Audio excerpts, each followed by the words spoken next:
We always see and hear prophets and pastors being in bad light. Let's do something fun. Let's do why pastors and prophets don't get along, why they always at odds, or why they bump heads, why they don't see eye to eye, whichever perspective you want to speak from. Let's keep it fun. Let's try not to talk about, oh, they jealous of me, oh, they put their foot on my neck and things of that nature. Let's just do it from the standpoint of humor.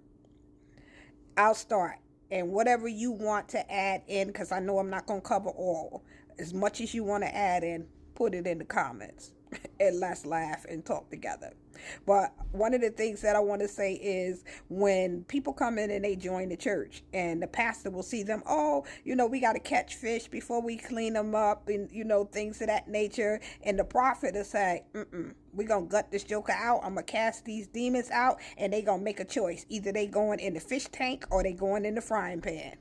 The pastor may look at the community, the world, and see how everything is affecting his members. So he may laugh, or she may, like to laugh and crack jokes and things of that nature to keep from crying. But the prophet is like, this ain't no laughing matter. And matter of fact, this ain't even the time to be crying. We got to do something, because something has to change. And we got to be the ones that make it. The pastor will make a decision. It's time to paint the sanctuary. And he want to keep it white with gold trim and keep the lights that you already have. The prophet wants to paint it light blue with some white clouds up in the air and put some little lights that look like stars, so it'll be a heavenly experience. The pastor will have a dream and say, I must have ate too much before I went to bed. The prophet will interpret it and say, nope, the world is in it. The stars are falling out the sky and the moon is turning blood red. Pastor and the prophet will come together on an agreement and say there's something that needs to be built, and they're about to build it. And the prophet will say, oh, I got money in my mouth. And the pastor will say, you better have some money in the bank. The prophet will see something in the spirit and go to the pastor and say, this is urgency. The pastor will look at the news and wait for them to call it a state of an emergency. The pastor has written the vision of the church. He has even made it plain. The prophet wants to redesign and say the timing, it takes too long. This is insane. The people come to the pastor crying. Say, Pastor, I need prayer. I need help.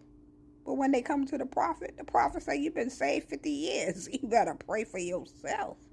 A leader will fall. A pastor will see it and say, let me give you another try. A prophet gonna discern and say, Pastor, that's a lie. The pastor says, it's my way or the highway. The prophet says, it's God's way or it's no way. You may have something else that you want to add on, something that I may have missed, or something that you just want to include that's humorous. Now, it's not always that pastors and prophets are at odds. There are plenty of prophets who work under pastors and things of that nature, and pastors and prophets who are friends. They may not see things from the same perspective. One seeing from the spirit realm, the other one is seeing from, just what's written in the Bible and things of that nature. But people get along just fine. I just wanted to do something humorous, and as I said, just add on, let's keep laughing and things of that nature. This is not just so serious and things of that nature, and I understand that there are issues that are bigger that are going on, but everything doesn't have to be always so, negative and one pointing the finger at the other. So continue to add on, continue to comment, and let's just enjoy each other's conversation. Be blessed.